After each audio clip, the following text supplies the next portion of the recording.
good evening, good morning, I guess, if you're in some other parts of the world. This is Harry from Hasper TV, and so I'm going live solo because I don't know. I just feel like I need to. Last night, let's talk about last night. Spurs crashed out another cup again. Of course, we got knocked out the League Cup earlier this season, but again, knocked out another trophy. I don't think it's going to be a trophy at Tottenham this season. I've got to be honest with you guys. The FA Cup was one trophy I looked at, and I thought we were capable of winning it because obviously United and City are the only other top six. That was top six sides left in the competition, along with us. Well, we were in it, but and yeah, we lost 1-0 to Sheffield United last night. But let's think about things. Team selection. As far as I'm concerned, the team selection was absolute shambles. So who's at fault for the team selection? Let's talk about it. Because if you look at the team we played, we had Forster, who, as a given, Forster was going to play in goal, regardless of who we were playing. Emerson was out with illness, so Porro was naturally the player to come in. You can't say anything about that. But Perisic started on the left. You had Davies, Sanchez, and Dyer in the middle as a three in defence, as the three centre halves. Then you had Sarr played with Højbjerg, so Skip was kind of rested. Then you had Son started on the left. We know about Son's form. We'll get into that a bit later. Richarlison was moved to the middle. Halo, you're right. Richarlison was moved to the middle, and then you had what's his face? Lucas, his first start in ages, played up front. So you look at that side, and people tell me on paper, that team can get the job done, and you would think so. But at Tottenham, we can't win without Harry Kane. So you can't afford in a game like this not to play Harry Kane.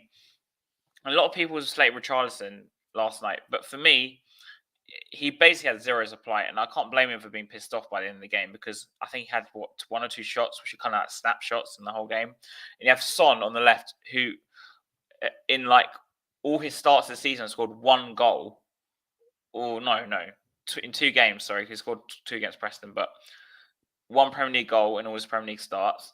He has 2 goals in the last one against Preston, but apart from that, in his sub appearances, Son's done nothing this season. I'm sorry, he's been rubbish. He's been shit. And for anyone who's sitting there defending him, that I've getting in my comments and my WhatsApps for the past few days, I'm done with Son. I'm actually done with him. Like, he needs to play on the bench every game for the rest of the season, I think, because he's not going to get back his form. It's too late now. We've only got 13, 14 Premier League games left. He's not going to get back into the side. And then you have the Champions League game coming up on Wednesday as well. If it was me, I'd rest players on Saturday for the Champions League game because I know the Champions League is a very little chance we're going to win it, but it's still our best chance of a trophy. But if you look at last night, this has happened under every single manager. You had Mourinho when he crashed out against Zagreb in the Europa League. You had Colchester under Pochettino. I mean, Nuno is a car crash in itself. But if you look at all these things, it's just different managers, but we're seeing the same thing. We're getting players getting rested in the cups. So the club don't clearly care about winning trophies. The last trophy Spurs won, as you can tell in the thumbnail, was back in 2008 when Jonathan Woodgate scored that winning header. And I was actually there, thankfully, in the League Cup. And obviously, before I was born, the year before I was born, Spurs won the FA Cup. And by the way, I'm 31, so it's been 32 years since Spurs actually won the FA Cup. I mean, for me with Son, it's just I just can't watch him anymore.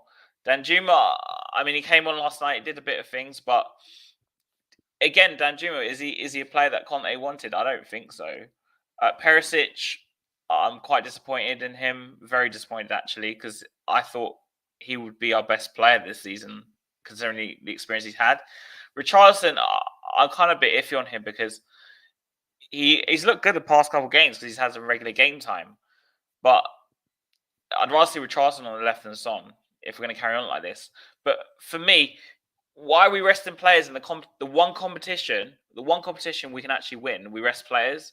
So it's obvious the club's motto is just top four and that's it. But people like me have been saying this for years.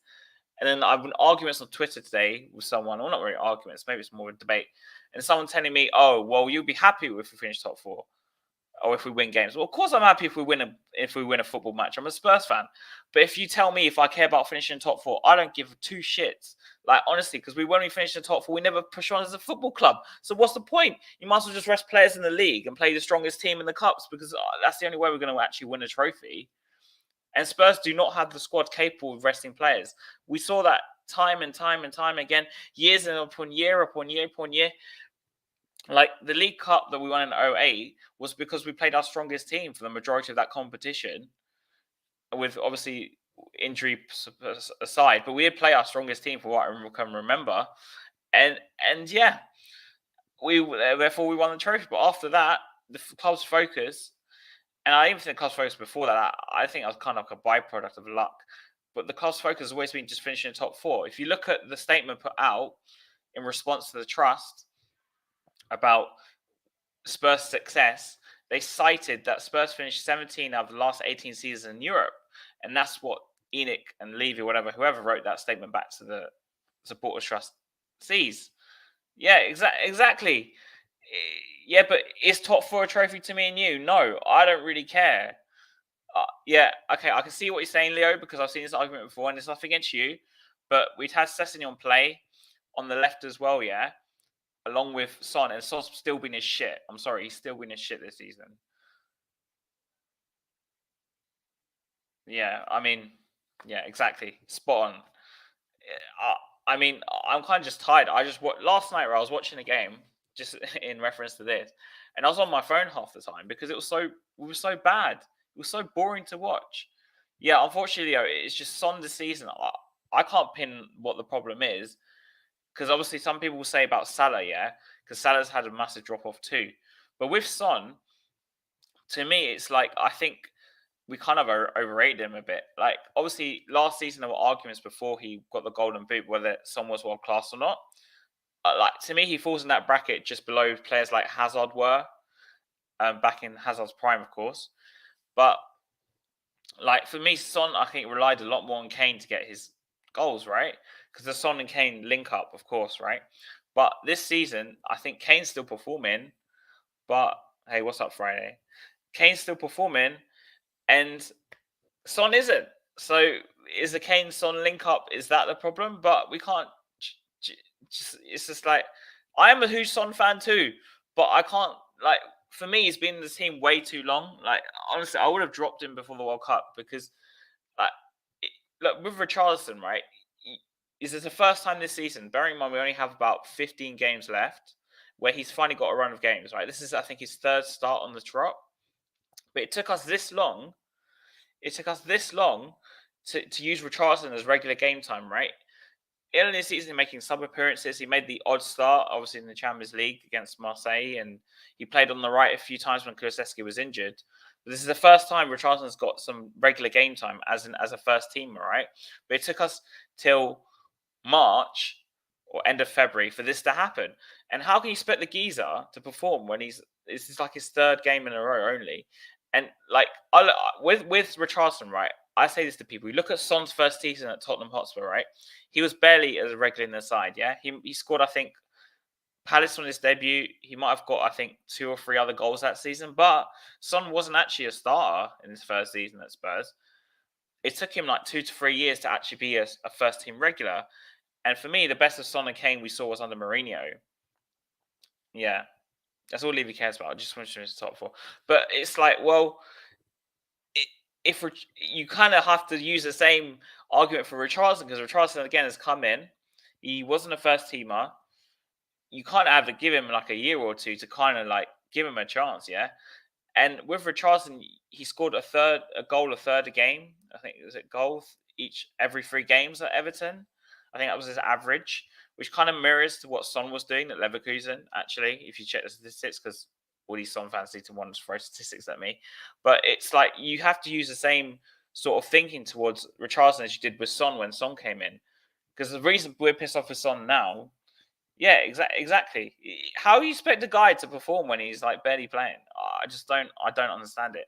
And I'm not saying Richardson's like the best player, or Richardson's like the answer to all our problems. He's not, because our issues are at the back. I don't think our issues are even at the front. But it's like, I don't know what to say, Leah. It's like it took us this long. It took us this long to finally start playing the geezer, and it's like last night. I felt sorry for Richardson. I can see why he was pissed off, because he had no supply. And then I have people telling me, "Oh, so Son had no supply." I'm sorry, but Son is the player playing on the wing, right? He's meant to supply Richardson, and you got obviously Lucas, who, this sounds horrific, but he was probably our best player. I disagree with this, Ryan, because Son last season was the Golden Boot winner under Conte, so I don't think that's really true. I just think Son's just had a massive dip. Honestly, Son's fall to me mirrors Dele Alli's, except in a shorter period of time. So how can you? I don't know how it's happened. I don't know how. No one really knows how it's happened. Even Son himself admitted that he's been poor this season. But I don't think it's to do with tactics. I don't think it's to do with Perisic. I don't think it's to do with Sessegnon. I actually think Son, when I watched him last night, obviously he was playing on the left. But there were instances when I saw him on the right and playing a lot deeper. And I don't think it's to do with Perisic, because Perisic plays very wide. If anything, Son should have more room, because Perisic is so far on the touchline compared to someone like Sessegnon, who seems to cut in a lot more. But it's like, well, are you going to argue to me? Yeah, it's not just that he holds onto the ball way too long as well. He just holds it, doesn't release it, and we lose it. And look, some people tell me that, oh, Son's been double marked or triple marked. Well, if that's the case, then don't play him. But it's like with Son, it's not the tactics. It's not certain players playing with it. It's just him. It's him. It's Son. Yeah, you know who's going to come after me when he watches this video. but it's like, well, for me, it's not like I don't like Son, yeah, or I don't like Richarlison. I like Richarlison more than Son. All this crap, right? For me, if a player's not playing well, we sign a player like Richarlison for 60 million. At least give the boy a chance instead of a player who's completely out of form in Son, who's been played and clearly looked better off the bench, because if you look at the records in his four sub appearances, he's got 4 goals. So clearly the answer is not to play Son from the start right now. Play the other geezer, because let's face it, we spent 60 million on Richarlison, so at least play him and give him a shot. But this is not the case. Like, obviously this is a debate in itself, right? The Son debate is going on for ages. I know. Yeah. I mean, honestly, this is why I related to the Dele Alli thing, because Dele Alli over 2 seasons dropped off from like supposedly the most highest potential and England regular, and he's going to be the best English player, to like someone who's basically playing Fortnite every night. And then Son for me was Golden Boot winner. And now he's got what, like, I think, is it 4 Premier League goals? So in 10, 15 games after the season, at most he's going to probably get 5. If we're basing it on this form, at most he's going to get 5. And it's like, I have people telling me that someone needs to supply Son.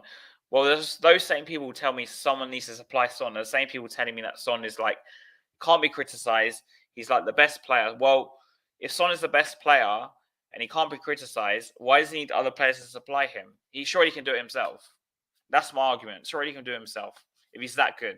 Well, clearly he's not, because his Son's game relies on Harry Kane in essence. Because if you look at Mourinho's time at Tottenham, Son was playing on like the last man ish, and Kane would just play balls over the top, and Son would just run and score.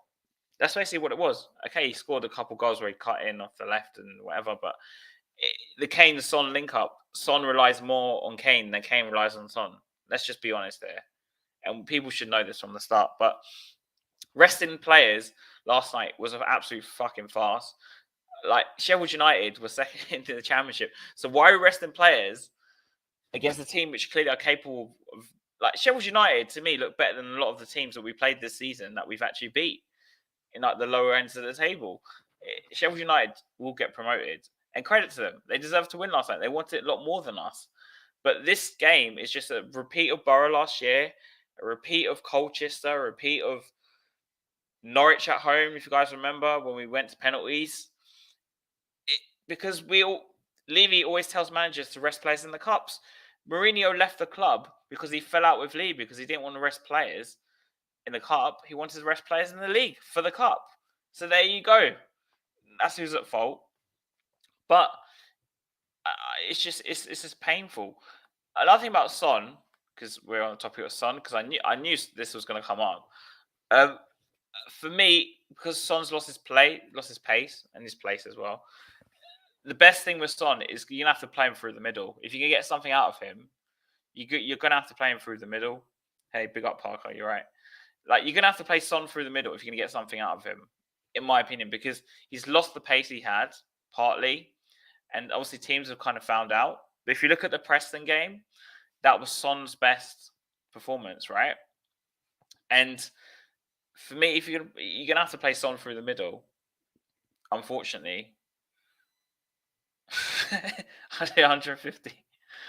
I hope not. Honestly, if hopefully Levy won't be here when you're 150. Let's hope he doesn't find something to be immortal. Yeah, yeah. I honestly, Friday, I think that's the only solution to Son. But then, if you're going to play Son through the middle, where do you play Kane? Where do you play Richarlison? Where do you play Kulusevski? That's the question, guys. If you're going to play Son centrally, where are you going to play these players? Because Richarlison's going to want to play centrally. Kane is going to want to play centrally. Do you switch to a 3-5-2? Another solution I thought was if you move Kulusevski into the 10 and play Son and Kane as like a duo, or Richarlison and Son, or Son and Richarlison, or as like a duo, and you put Richarlison deeper.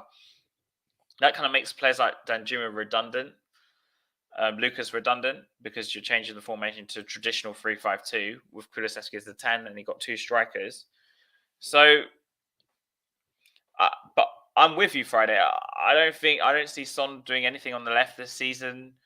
His best performances came when he was playing in the middle. Even in the Leicester game, when he came on and scored a hat-trick, we switched to a 3-5-2, and Bissouma was in the midfield. Is there any hope? As long as Levy's here, there's no hope. I've given up. So. But, like, with Son, yeah, like, he playing in the middle with Kane in that 3-5-2, where he did against Leicester, gave him, obviously, the game was a bit stretched, but that's the best we've seen of him. And it's the same again against Preston. That's the best I've seen of Son this season when he played in the middle. So that's how we're going to go going forward. But Spurs obviously have bigger issues. I mean, if you look at the amount of money we spend on players, last night on Marlon's channel, we're talking about Davinson Sanchez. Now, at the time, I remember people being excited about Davinson Sanchez when he joined the club. And this is nothing against Sanchez. Yeah.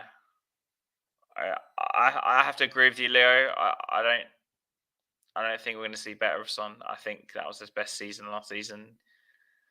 And it's kind of like, we remember with Bale, when Bale came back at Spurs, I know he had that goal record, but he was used like a super sub because he lost a bit of his pace, and it kind of worked. I mean, he scored quite a few goals, but I think it's the same with Son now.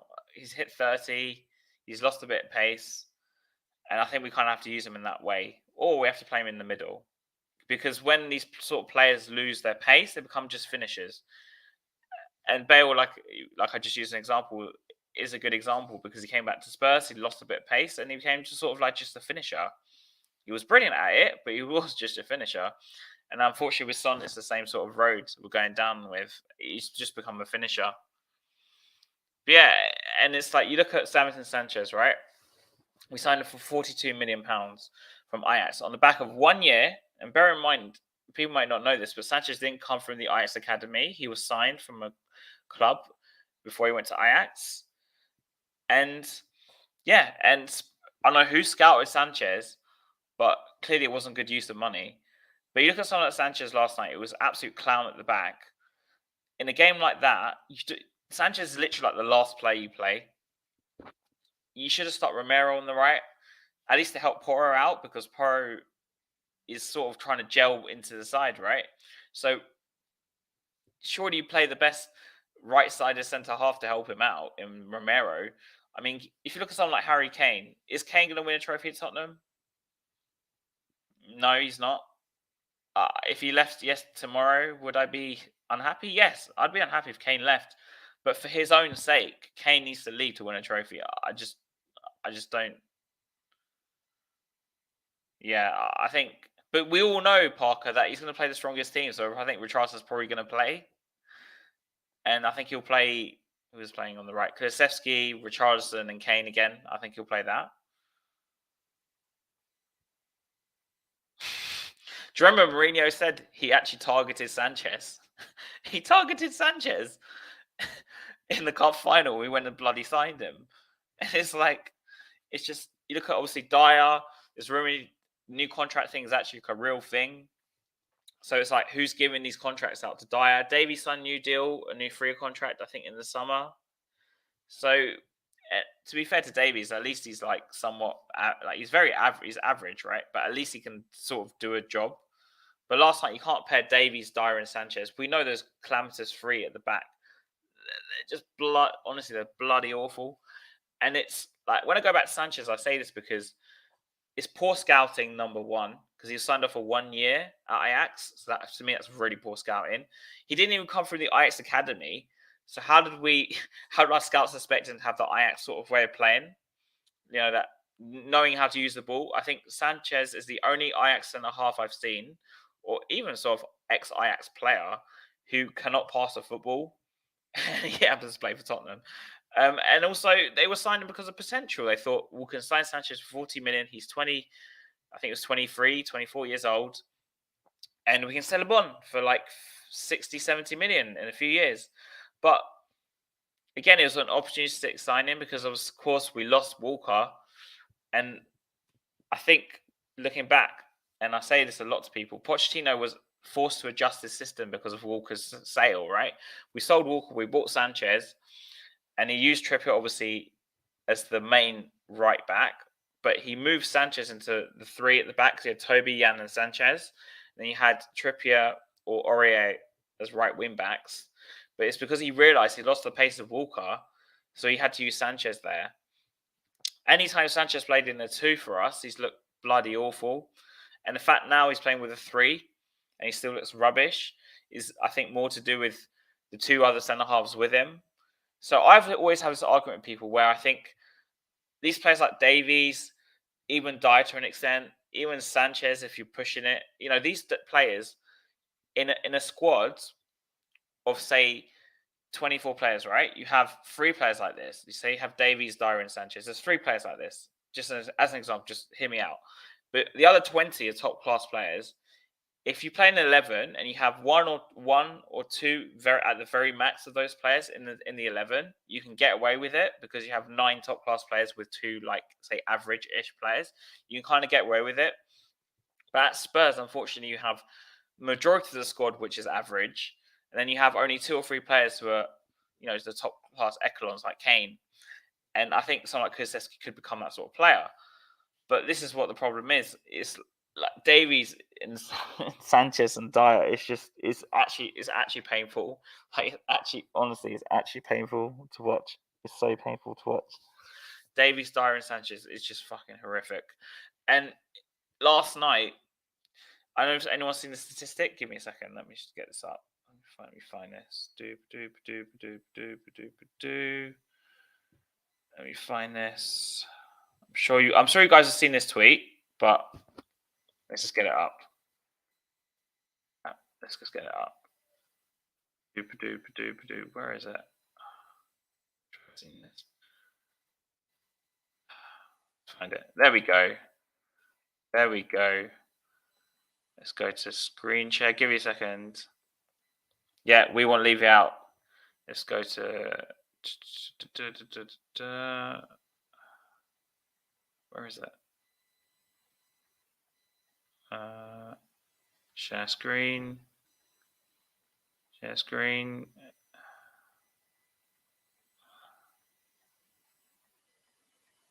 Let's go to window. Window.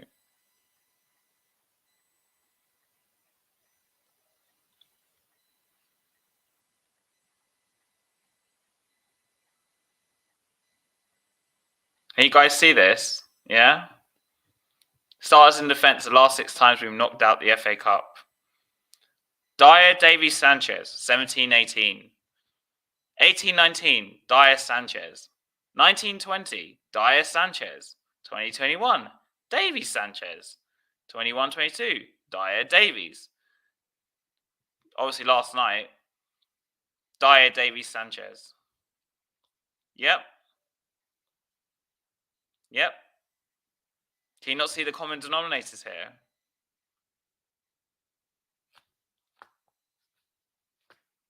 It's just, I don't know what to say. I don't know what to say. I really don't know what to say. But it's just horrible. It actually is horrible. But we go back to the transfer policy. Right, guys? And in essence, that is the real issue. The transfer policy at the club is the real issue. And also that goes down to Levy. And yeah, but I showed you that screen before.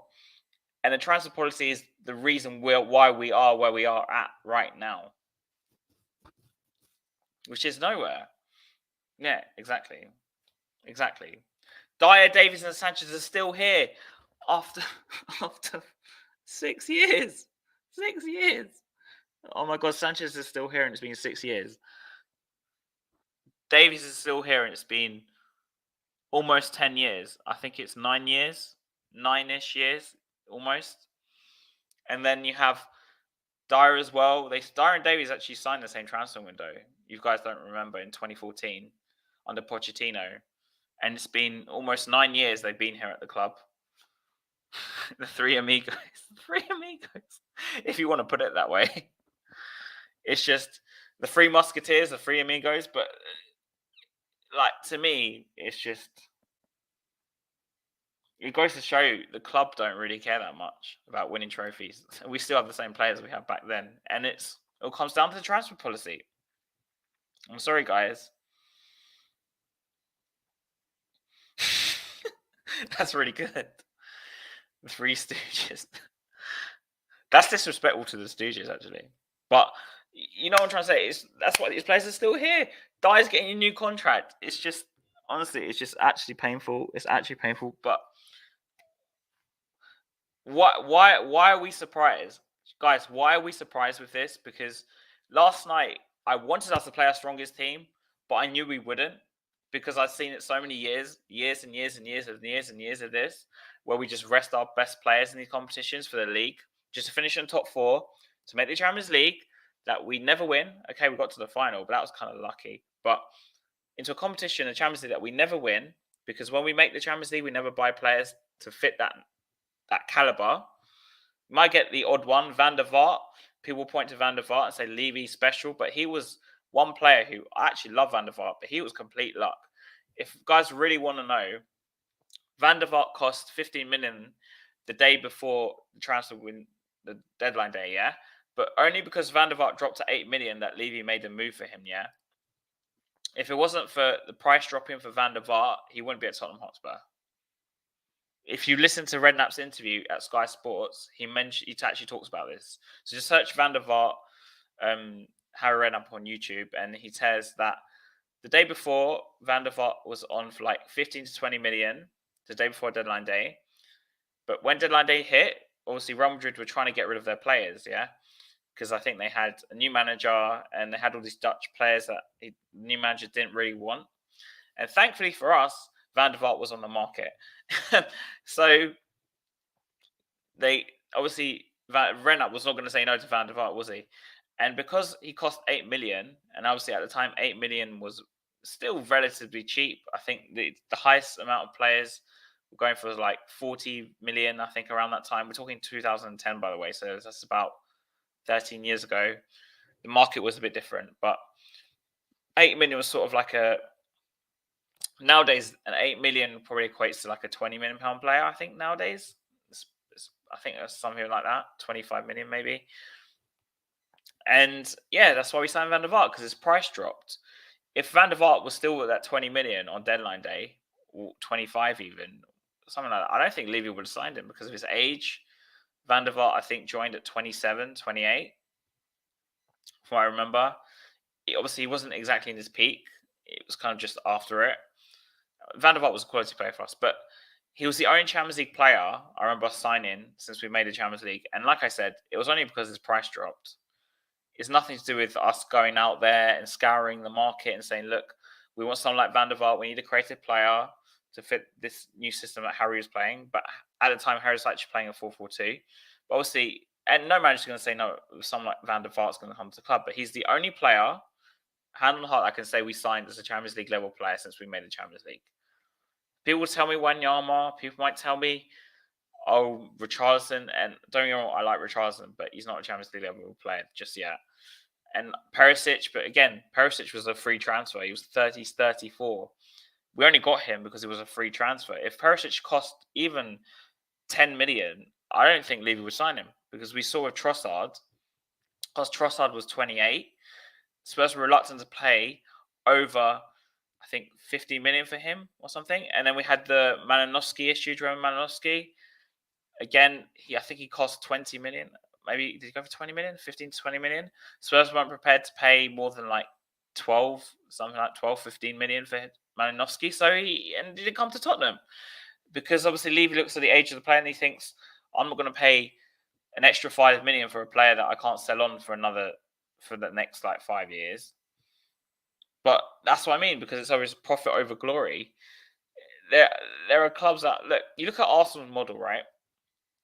And I think it's preposterous to think that Spurs could repeat that model. We could repeat that model, but also Arteta was given the authority to get rid of players he didn't want. He was also given authority to sign experienced players if he wanted to. I mean, look at Trossard. Did Arsenal fuck around with the transfer of Trossard? No. They called him within 24 hours. He was an Arsenal player. Yeah. Exactly. Even I know this, and I wasn't even born. Even I know this. Spurs, even when I was growing up in the 90s, Spurs were actually known as a cup side. Obviously, we only won 1 or 2 cups in that period. We only won, I think, in obviously 91 and 99. We only won those 2 trophies in that period. But Rob's spot on here. We were always known as a cup side. But nowadays, it's all just top 4. Top 4, and that's it. Nothing else. We just want top 4, apparently, because it gets the most money. And yeah, I thought I'd just bring this up because Formula One sponsorship. Hey, let's just be real with this, yeah. Let's just be real with this. Are fans really unhappy with actual sponsorship with Formula One? Are we really that unhappy with it? No. But I'm unhappy with it because I know that money won't go back into the team. That's why I'm unhappy with the sponsorship. I don't trust that Mr. Levy, who keeps saying, oh, the money comes back into the side, blah, blah, blah, blah. I don't trust that money is going to go back into the team because Spurs keep buying properties. They keep buying loads of unnecessary things. They want to increase like the training ground, I read, or something. They want to do all this extra stuff. Big up Hashim, you're right. But they want to do these extra things except spending on the pitch because we were told as fans, yeah, when we moved stadium that we would do things differently. Have things really changed that much? I would argue no. Some people might point to the actual amount of spending, but if you look at the caliber of player we're bringing in, I'd say it's not much different to when we were in White Hart Lane. I mean, some people point to Lo Celso and Richarlison and Domblé as big transfers, yeah, because they cost 60 million. But if we would have paid 80, 90 million for Osimhen, who it was rumored that actually it was Conte's choice that he wanted Osimhen, a player which could have made a big difference. I mean, looking at his performances in Napoli, then I'd be like, yeah, because that's for me an 89, 90 million pound player, 80 million player. I think 80 million is about right to say that is what is costs for like a top class player nowadays. 60 million might get you someone on that echelon just below, or maybe even just below that. Yeah. Season no more. Yeah. What's the point? Exactly. What's the point? But it's like, well, 60 million might get you that player just below the top bracket. But what was our point in us making the Champions League? because we want to get the players in that bracket, that top class bracket. And to get those sort of players, you need to pay 80 million plus. And like I said, we've got this Beyonce concerts, we've got Red Hot Chili Peppers, we've got this F1 sponsorship. And people like me, I don't have an issue with the sponsorships themselves. I don't have an issue with Beyonce. I don't have an issue with Red Hot Chili Peppers. I don't have an issue with the sponsorships and the concerts themselves and the boxing. And it's not the actual act of it. It's more just, do we trust the money that's been generated from these things are going back into the team? No, I don't. I know a lot of people watching this don't. So when people tell me, "Oh, why are you moaning about the sponsorships?" I'm not moaning about the sponsorship itself. I'm just moaning because I know that money. I don't trust that money is going to go back into the team. So this is why people like me are unhappy about this sponsorship, because we know it's not going to go back into the team. But we're not like, I can't remember his name was, but there used to be a football club over there, as they say, make my face red. I think he does that to a lot of people, mate. Honestly, I think he does that to a lot of people. And it's like, well, Emerson. We really missed Emerson last night. But obviously, we have Milan coming up as well. I know I'm going to do a separate stream about this another time, probably on Sunday. But Milan, the only reason I bring this up now is that, unfortunately, the Champions League is our best chance of winning a trophy now. So, guys, would you rest players on Saturday for Wednesday? Because I, for one, would. If I'd just play the same 11 we played last night on Saturday, because let's face it, Milan is our best chance of winning a trophy. Okay, the Champions League is a very big long shot, and I don't deep down think we're going to win it, but it's our best chance to win a trophy now, the Champions League. But because after all, that was the whole point of making the Champions League, right? Isn't it, to win it, not to just participate in it? So, what's the point? Like, what's the point, Steph Caesar? What's the point?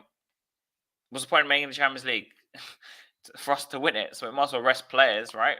Just rest players on Saturday for Milan. Because otherwise, what's the point? There was no point in making the Champions League, was there? If we're not going to take it seriously. But of course, we have the Wolves game, don't we? We've got the Wolves game. Yeah. No, Mark. I don't see us winning that game either. I think Milan will probably knock us out. But then again, will the owners care? No, because we participated in there.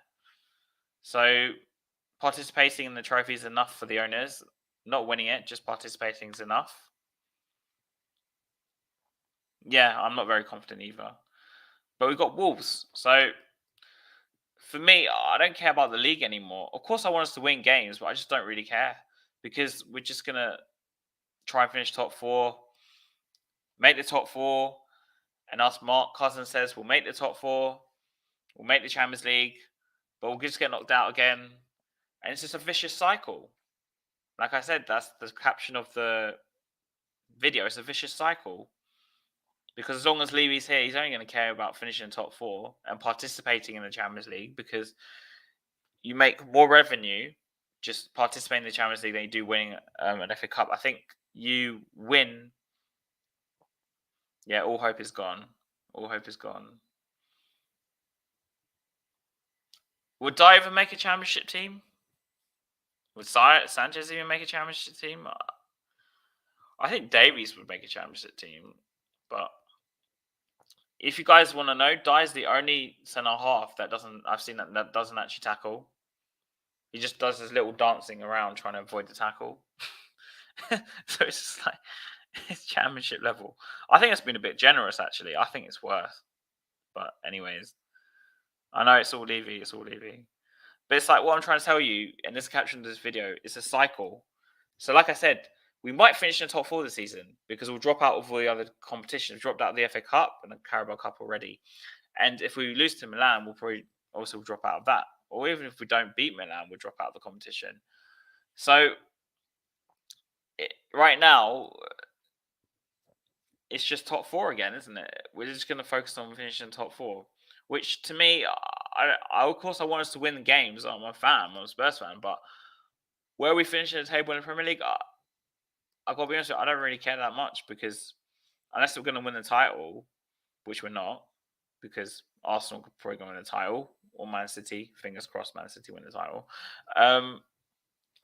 What's the point? Because we're just going to repeat the same cycle next season. I'm sure next season I'll make a similar video to this, because even under Pochettino or whoever manager comes in of Conte, we're going to have the same problems.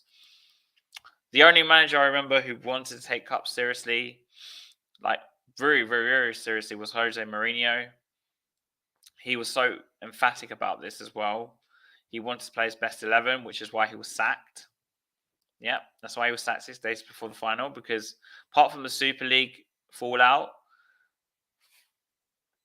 when he won this chocolate bar, what's going for Levy Kart? Levy Kart. It's an America Kart.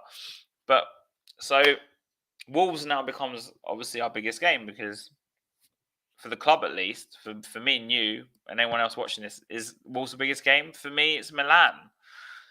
Like I said, I slated the team to all of last night, right, that played, and said we rested players. But we might as well just rest players on Saturday too, because Milan's bigger for us. And it's bigger for me, because, like I said, it's our best chance of winning something.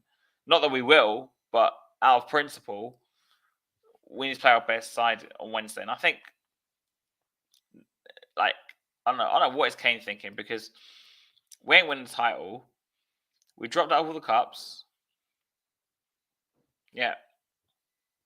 Mark, you know what the issue is, right? We were all sold a dream. And I say this because I'm someone who, I've said this a number of times on my channel, I was Levy in for the first 10 years. And the reason I say this is because I felt like we actually had a plan, yeah? Obviously, I had Martin Joel, one day Ramos, we won a trophy with, obviously, so it helped. We won a trophy in 08, because I thought, yes, we're actually winning trophies. And obviously, Harry Redknapp followed on from one day Ramos. Now, if you look at ENIC's early years at Spurs, they were buying young English players with a view of obviously developing them and building a homegrown sort of squad. And their argument was that we'd build a side and a squad together, with young English players. Obviously, I had Carrick, Genus. I had all these different English centre halves. With Davenport, I remember for a while. You had, we started bringing some youngsters. I think they were great. We started bringing through youngsters like Filifel. Also, we signed Michael Dawson. The emphasis wasn't buying young English players with a view to building a team or squad.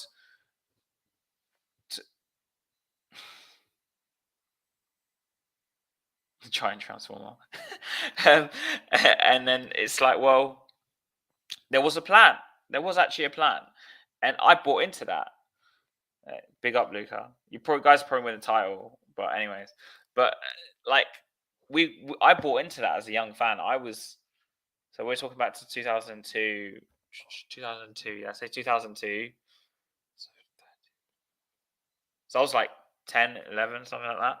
But anyways, I bought into that whole narrative of we buy English players to build a team, to finish in the top 4, to then push on as a club to buy the bigger players, right? That's what I saw, obviously, in that period of time back in the early 2000s, and obviously to the latter stage of the late 2000s, you had United and Arsenal, who were like the top teams. Obviously, you had Mourinho's Chelsea when they had the money with Abramovich in the beginning. They were added to that, and then you had Liverpool, who were sort of a club who were top 4, and obviously Liverpool won the Champions League, and they kind of they did well in the cups, but that you had those 4. And obviously, the onus was trying to break into that top 4 initially to then push on as a club. At least that's what we were told. Okay, so after years and years and years, after 10 years under ENIC, we finally made the Champions League in 2010 under Harry Redknapp. And that was partly because of the plans sort of did work. We had players like Bale, Lennon in that team, Huddleston, Ledley King, who had been there for a while, Michael Dawson. Obviously, Danny Rose was the youngster that came through. So Kosovo as well. Carl Walker as well was in that side eventually. Like I said, the midfield included, like I said, Lennon, Bale.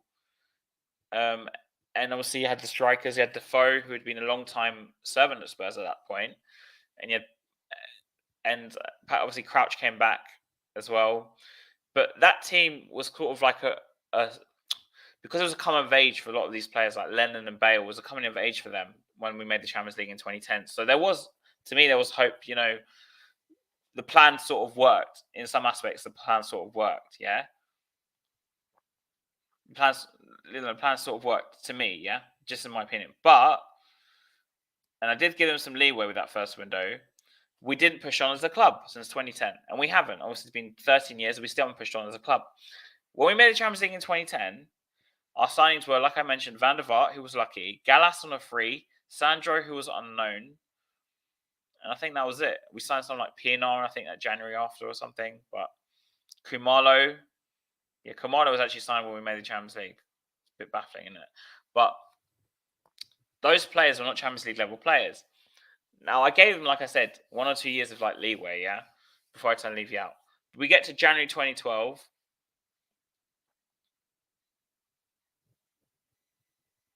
Honestly, Tommy, it's a fucking disgrace. It's a fucking disgrace. Big up, anyways. And it's like, well, we made the Champions League in 2010, 2012.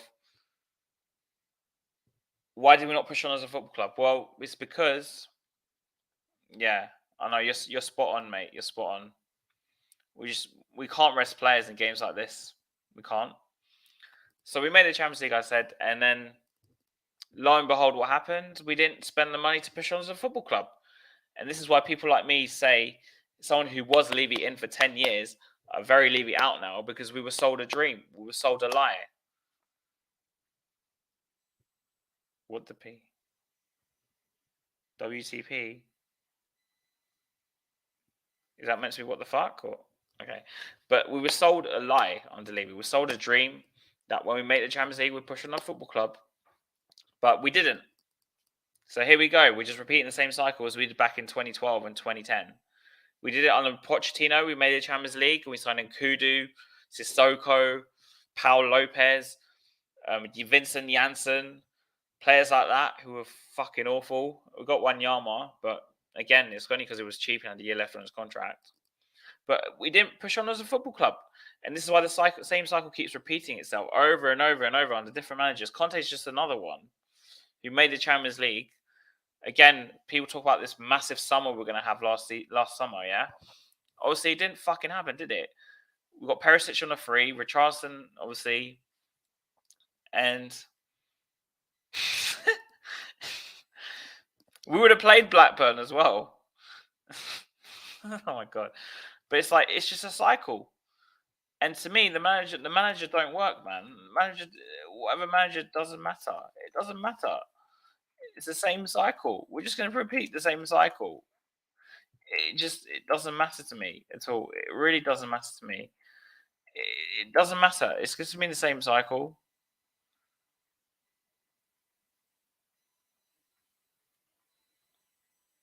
Yeah, it's true.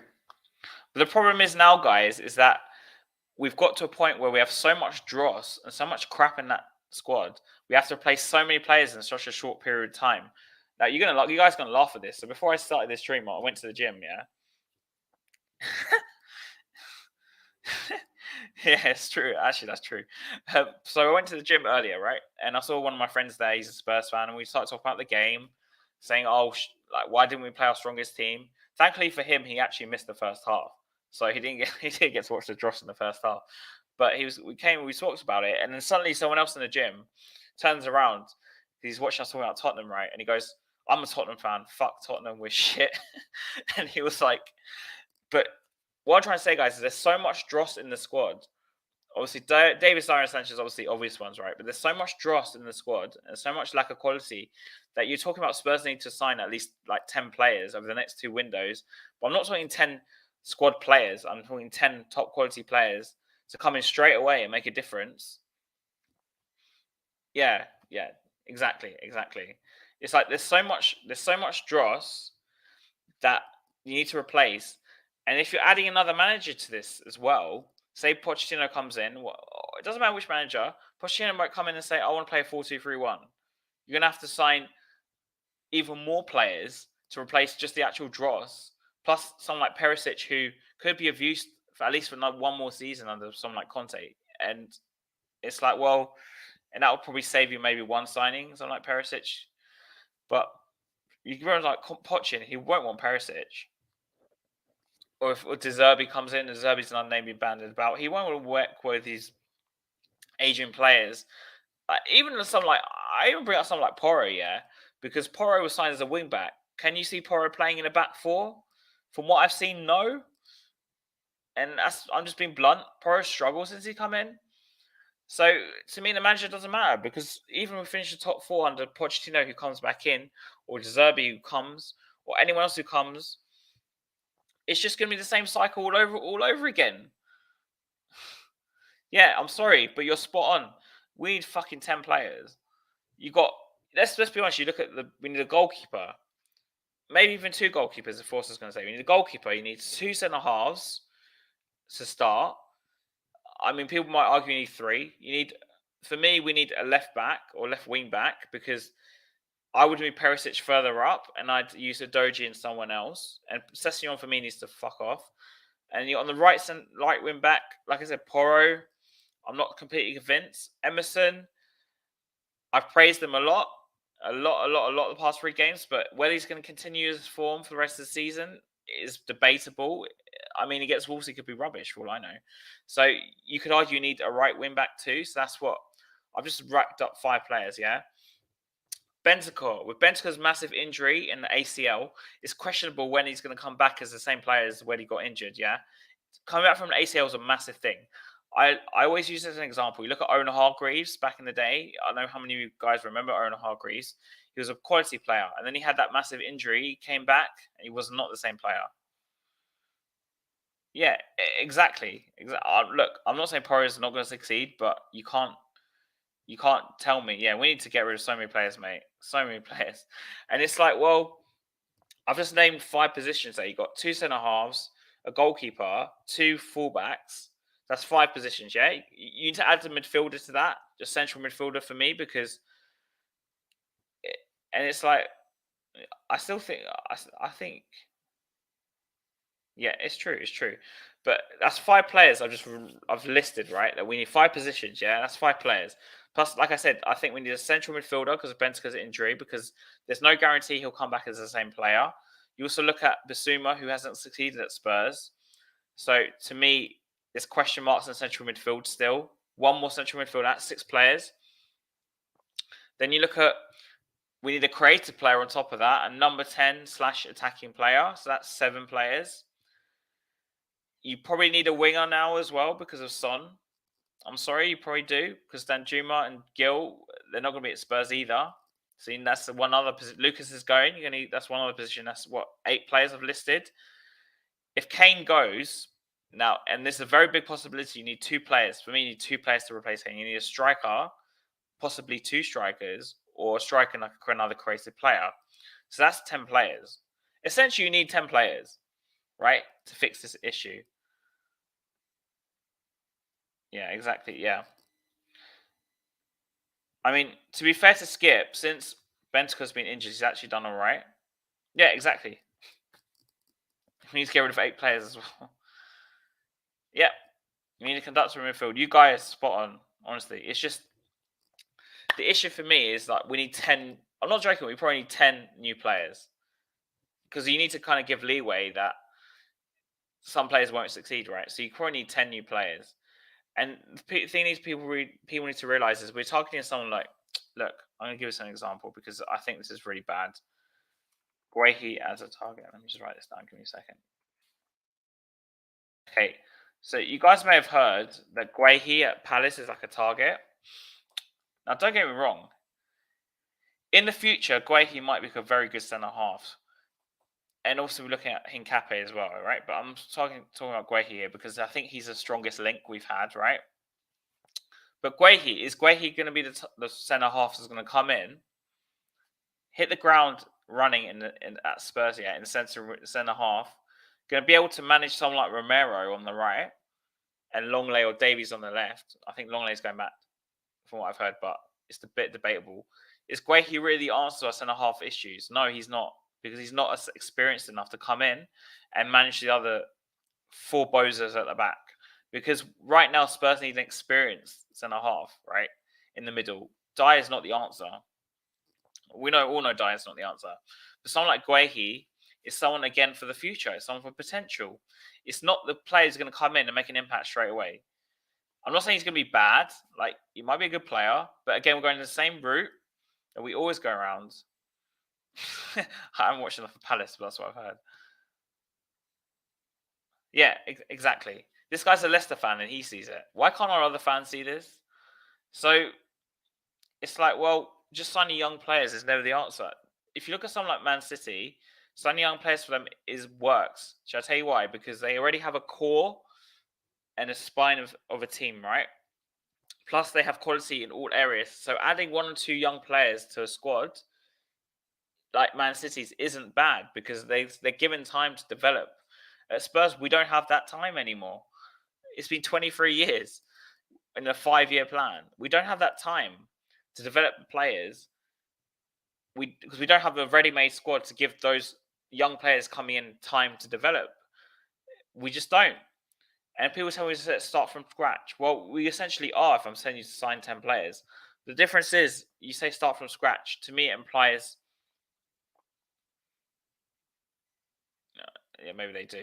But, yeah, maybe they do. But, like, to me, Guehi being the target is actually like an issue because, like I said, we need someone to come in to hit the ground running straight away and to fix that defense because the defense wins you titles, goals win you games.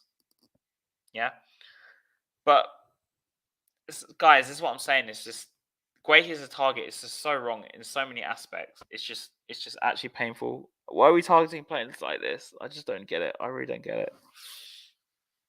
But what can we do?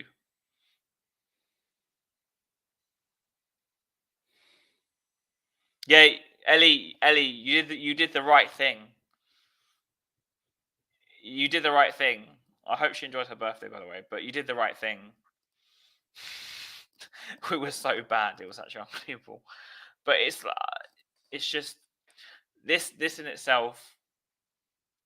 You know what? What's the point, FC? You're absolutely fucking spot on with this. But this is basically what he wants. The most minimum amount of money spent on the youngest players, so he can make the most money off them later on, just to scrape the top 4. And unfortunately, as long as Levy's here, as long as Enoch are here, we're still gonna have the same issues. So it's just gonna be a vicious cycle. I'm warning people from now, and this is nothing against Poch personally, but I'm gonna be very annoyed if Poch comes back. Okay, commiserations to whoever's funeral we're going to, by the way.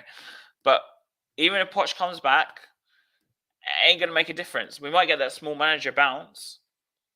And yes, he might be able to develop someone like Guehi, because that's what Levy wants. But for me, if Poch comes back, I lose all respect for him.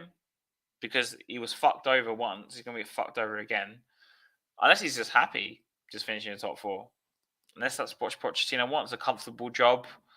He can work with young players, which he likes to work with, because I think he struggled at PSG with big egos like Messi and Neymar and players like that. So maybe Poch will see Spurs as a comfortable job to be in. I hate to say it, guys, but maybe that's what he sees. And so here we go. So where do we go from here? I mean, everyone also says this thing. Where do we go from here? Where do we go from here? Because as a club, where do we go? Where do we go from here?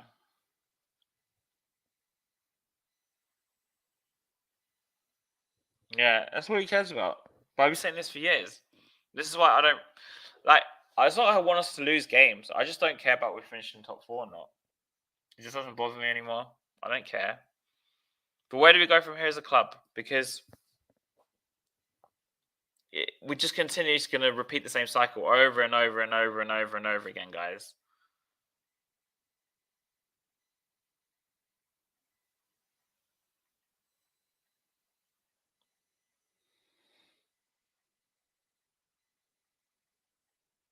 Yeah, I've got the guy's name.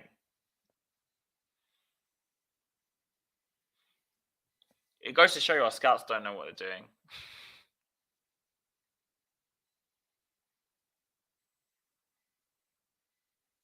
Yeah, maybe it's just for the money. Maybe it's just for the money, but I do think, to me, Pochettino sees Spurs as a comfortable job, and maybe that's money is part of it, but I think he knows that because Poch has the nostalgia thing as well. It's like when Mourinho came back to Chelsea, even though obviously Mourinho actually won things at Chelsea, but for a lot of our fans, they'll see Poch coming back as like, the Messiah's coming back. He's gonna get us playing good football again.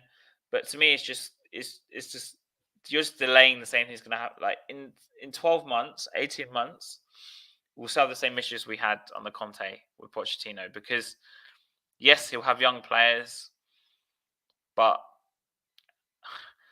I hate Jesus phrase. You don't win anything with kids. But I think the Poch thing is a big thing because, like I said, I was talking about, since the Spurs fans in the gym before I did this, yeah. I mean, you know how I feel about Dyer. I hate Dyer so much. Yeah, but what I'm asking, Mark, is do you think Poch actually I know he's been shafted, but do you think Poch actually sees Spurs as like a comfortable job for him? Because there's no pressure on him. I don't think there'll be much pressure on him from the board to achieve more than top four, which he did with the very limited budget he had before. And plus, Poch knows the Spurs fans love him. I go back to when I was in the gym earlier today. The other Spurs fan I was talking to, I was speaking to two. He goes, "Get Poch back because we'll play good football again, or it's better than watching this dross." Well, yeah, it's okay bringing Poch back, and we may play better football for like 6 months or something like that. But eventually, players like Dyer, Sanchez, Davies will end up making the same mistakes again, and I'll be back doing a stream like this again, talking about the same issues. Other streamers and YouTubers will be doing the same thing because, yeah. But that's what I mean. Does Poch see Spurs as a comfortable job for him because he knows he doesn't have to achieve more than top four? Yeah, that's people know how much I hate Dyer. Yeah, exactly. We never complete the job, Ellie. We never complete the job. Jan and Toby were such a good partnership. We never complete the job. But anyways, guys, I think I end the stream there. I'm kind of done ranting now. And Levy out. And come on, you Spurs.